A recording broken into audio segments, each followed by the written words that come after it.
Hola, ¿qué tal? ¿Cómo están?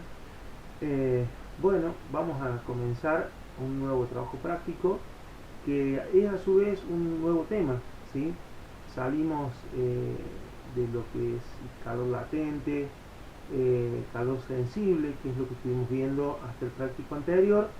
Salimos de eso y entramos en eh, la teoría de los gases ideales, ¿sí? O las leyes de los gases ideales, mejor dicho. Nosotros sabemos que en la naturaleza tenemos tres tipos de estados para la materia. Están los sólidos, los líquidos y los gases. ¿Sí? Los sólidos se caracterizan por tener forma definida y los fluidos, ya sean gaseosos o líquidos, se caracterizan puntualmente por no tener forma definida. Los líquidos no tienen forma definida, fluyen, eh, se derraman, pero sí tienen volumen definido. ¿Sí? El líquido tiene un volumen definido y de ese volumen no se mueve. En cambio los gases no tienen ni forma ni volumen definido. Los gases ocupan todo el volumen que nosotros le permitimos. Tanto los líquidos como los gases adquieren la forma del recipiente que los contienen, y la diferencia es que el líquido se limita a un determinado volumen, en cambio los gases no, los gases ocupan todo el volumen que, digamos, que se le permite, ¿sí? El gas se dispersa. Esto es debido a la teoría cinético-molecular. Recuerden ustedes, cuando vimos la teoría cinético-molecular, vimos que las moléculas en los sólidos vibraban alrededor de un punto fijo. En su estado de vibración molecular estaba ligado a la energía cinética de la molécula, y la energía cinética de la molécula aumentaba o disminuía con la temperatura. Pero la estructura a la cual estaba adherida la molécula era una estructura rígida, ¿sí? Las fuerzas de atracción molecular en los sólidos son tan fuertes que hacen que las moléculas vibren, pero no se desplacen. ¿Está bien? En los líquidos, esta fuerza de atracción molecular eh, es más débil, entonces no alcanza para fijar la molécula a un determinado punto. La molécula se desplaza, pero lo hace siempre dentro de un determinado límite, que es justamente el volumen del líquido. Y en los gases, las moléculas se desplazan con tal velocidad y la fuerza de interacción molecular prácticamente no existen. O sea, no hay fuerzas que atraigan las moléculas una con la otra, de tal modo que las moléculas se desplazan con total libertad, con gran velocidad, ocupando todo el espacio que se les brinda, ¿sí? Si nosotros, por ejemplo, abrimos la hornalla de gas en la cocina, luego de un cierto tiempo vamos a sentir olor a gas en el dormitorio que está a unos 10 o 15 metros de la hornalla. Quiere decir que las moléculas de gas se liberan y se mueven hasta ocupar todo el espacio disponible en la casa. Esto simplemente a título de ejemplo, ¿verdad? Muy bien. ¿Por qué vamos a estudiar los gases puntualmente? Por el protagonismo que adquieren los gases en toda la industria, digamos, en los aspectos técnicos. Los fluidos, ya sean líquidos o gases, ocupan un papel preponderante en toda la industria. Muchísimas industrias tienen a los fluidos como protagonistas de sus procesos. Por lo tanto, nosotros como técnicos es absolutamente imprescindible que podamos manejar el comportamiento de los fluidos, ya sea líquidos o gaseosos, para poder predecir su comportamiento. Es necesario que nosotros como técnicos sepamos manejarlos, los conozcamos en profundidad, para poder utilizarlos y aprovechar al máximo las bondades que estos fluidos tienen desde el punto de vista energético y desde el punto de vista de los distintos procesos que se producen en la industria. se estudian los fluidos líquidos. Por un lado hay un área de la física que estudia los fluidos líquidos. Básicamente tenemos dos áreas que son la hidrostática y la hidrodinámica, que vamos a ver más adelante. Y los gases se estudian en lo que son las leyes de los gases ideales. Fíjense que estoy hablando de las leyes de los gases ideales. ¿Qué son los gases ideales? Los gases ideales son, digamos, si son ideales no son reales. Los reales son los que existen, por lo tanto los ideales no existen. Son gases que tienen características especiales. A ver, ¿y por qué estudiamos gases que no existen? ¿Por qué estudiamos gases ideales y no estudiamos los reales? Ocurre que los gases reales tienen comportamiento diferente cuando se trata de diferentes gases. Todos los comportamientos de los gases reales son muy cercanos entre sí. Y si nosotros vemos el comportamiento de los gases reales y los comparamos con los gases ideales, que son los que vamos a estudiar, el comportamiento de los gases reales es muy cercano, bajo determinadas circunstancias, es muy cercano al comportamiento de los gases ideales. Y los gases ideales nos ofrecen una simplificación tan grande para su estudio que nos conviene estudiar e interpretar el comportamiento de los gases ideales y no de los reales. Si nosotros, en lugar de estudiar los gases ideales, estudiamos los gases reales, se generaría tal complejidad para su estudio que realmente lo haría muy engorroso. Entonces, estudiamos los ideales, vemos cómo se comportan los ideales y vamos a observar que todos los gases reales en condiciones determinadas tienen un comportamiento muy cercano y muy predecible comparado con los gases ideales. Así que por esa razón es que nosotros estudiamos los gases ideales. Los gases ideales se están, digamos, si nosotros consideremos un recipiente con un gas ideal, ¿sí? Consideremos un recipiente con un gas ideal. Por ejemplo, puede ser un recipiente con un émbolo, es decir, una de sus paredes móviles. A ver, para traducirlo, ¿vieron las jeringas? ¿Sí? Yo tomo una jeringa, por ejemplo, vamos a tomar una jeringa acá, ¿sí? Muy bien. Vamos a dibujar eh, bien la jeringa. Tenemos acá una de sus paredes móviles. ¿Para qué? Para poder modificar su volumen. ¿Está bien? Muy bien, acá tenemos. Muy bien, excelente.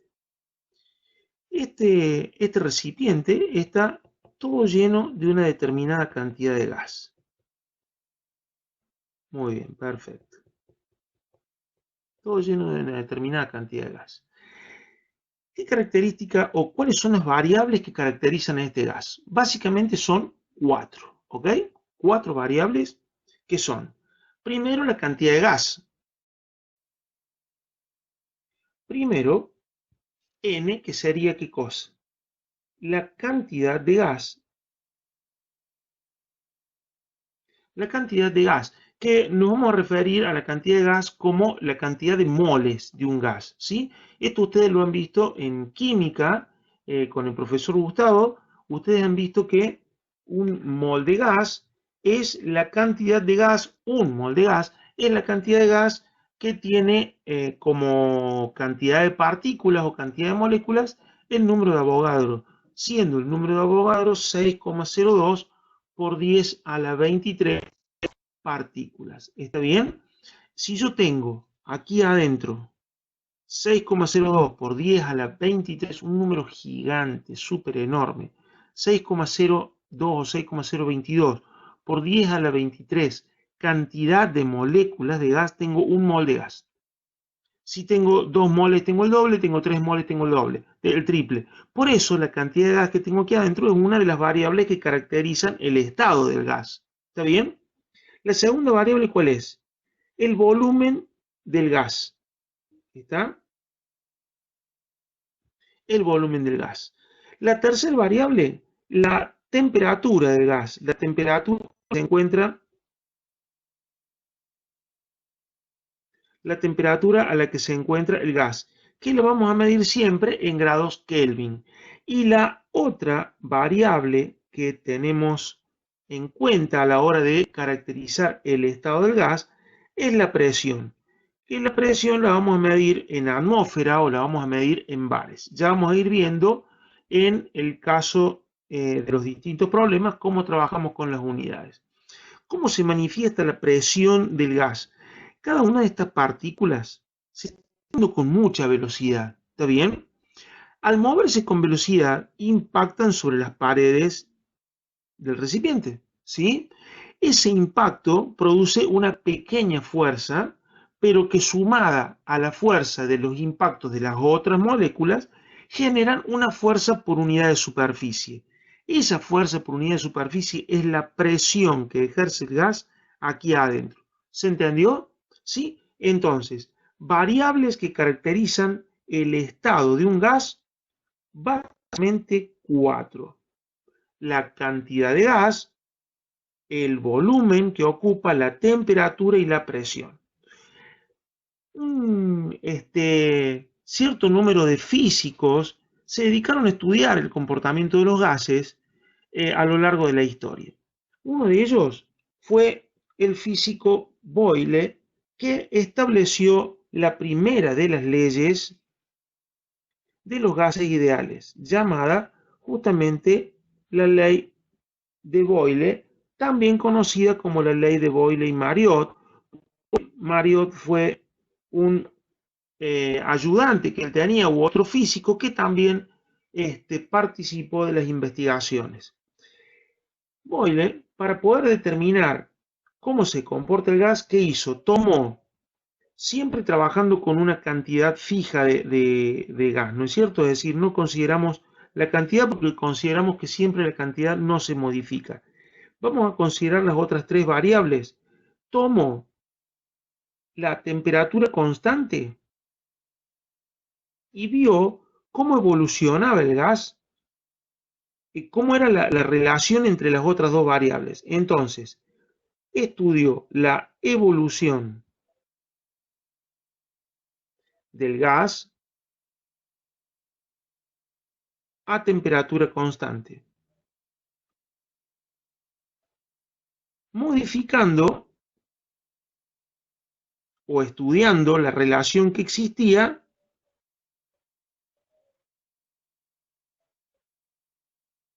entre las otras dos variables que son la presión y el volumen. ¿Está bien? Muy bien. Yo, para poder explicar esto, voy a hacer uso de un simulador muy interesante. Fíjense, este simulador nos va a permitir visualizar con mucha claridad cómo es que se comporta el gas en estas condiciones. Recuerden, nuestro amigo dejó la temperatura constante y modificó las otras dos. Vamos a ver en el simulador, aquí medimos la temperatura, aquí tenemos el manómetro donde medimos la presión y este recipiente tiene esta pared que la podemos mover modificando el volumen del recipiente, ¿sí? En este momento el recipiente está vacío, no tiene gas, así que vamos a introducir cierta cantidad de gas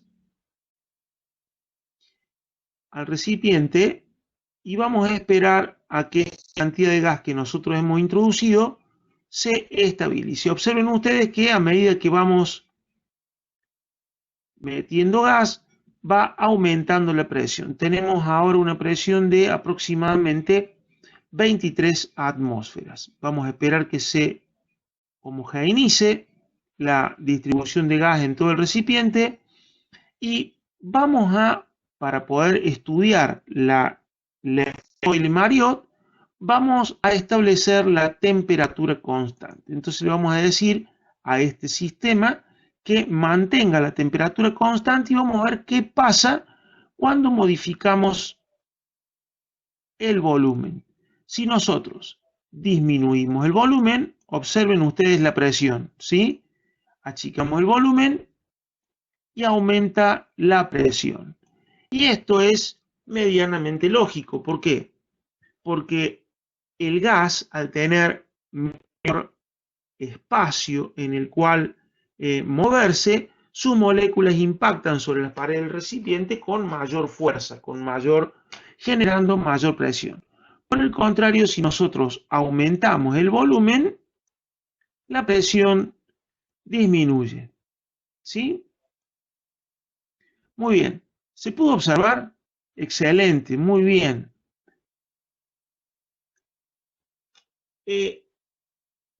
Yo quiero que imaginármelo de manera práctica. Prácticamente en casa, ¿cómo lo puedo visualizar? Yo me acuerdo cuando yo era chico, a mí me gustaba jugar con las jeringas, ¿sí? Ustedes vieron que les habrá pasado en casa que alguna vez alguno de la familia ha necesitado que se le colocara una inyección. Entonces viene la enfermera, pone la inyección y trae una jeringa descartable. Pone la inyección, tira la aguja, pero después nos queda la jeringa para jugar. ¿Cómo jugaba yo con la jeringa cuando era chico? Tapaba el orificio de salida de la jeringa, la tapaba, y, o sea, la tapaba así, y con el otro dedo apretaba el émbolo de la jeringa, ¿sí? Apretaba el émbolo. Y yo apretaba el émbolo y notaba que en el orificio de salida del gas, cada vez tenía que hacer más fuerza para evitar que el gas saliera. Es decir, si yo disminuyo el volumen de la jeringa, aumenta la presión que está ejerciendo el gas adentro. ¿Se entiende? ¿Sí? Entonces, es lógico, cuando el volumen disminuye, aumenta la presión. Cuando el volumen aumenta, disminuye la presión. ¿Entiende? ¿Sí? Esto tan simple es lo que dijo Boyle en la expresión de su ley, en su primera ley. Entonces, volvemos a nuestro pizarrón. Si nosotros graficamos, hacemos un grafiquito, lo pueden ver ahí, y ponemos en el eje horizontal la presión y en el eje vertical el volumen, ¿sí? Vamos a ver que si yo tengo un volumen grande, voy a poner acá volumen 1. Yo tengo un volumen grande, ¿cómo es la presión? Y si el volumen es grande, la presión es bajita. ¿Sí? Entonces, para el volumen 1, la presión 1. Si comenzamos a unir el volumen, ¿qué pasa con la presión? Aumenta. Entonces, para un volumen más grande, la presión aumenta. Para un volumen aún más grande, volumen 3, la presión disminuye. Y para un volumen muy chiquitito, la presión se hace muy grande. Cuanto más chiquitito es el volumen, más grande es la presión. Así es que la curva que representa la ley de Boyle y Mariotte es una curva de este tipo, donde vemos que la presión y el volumen son inversamente proporcionales. Aumenta la presión, aumenta el volumen, disminuye la presión, disminuye el volumen, aumenta la presión. Con lo cual, la presión y el volumen son inversamente proporcionales. Si aumenta uno, disminuye el otro, dándonos siempre, vamos a poner acá de manera genérica, presión por volumen, dándonos siempre como resultado un valor constante. Nos da siempre el mismo valor. De tal modo que el producto de la presión por el volumen 1 va a ser igual al producto de la presión por el volumen 2, igual al producto de la presión por el volumen 3, y así respectivamente igual a un valor constante. Esto dice la primera ley de los gases ideales.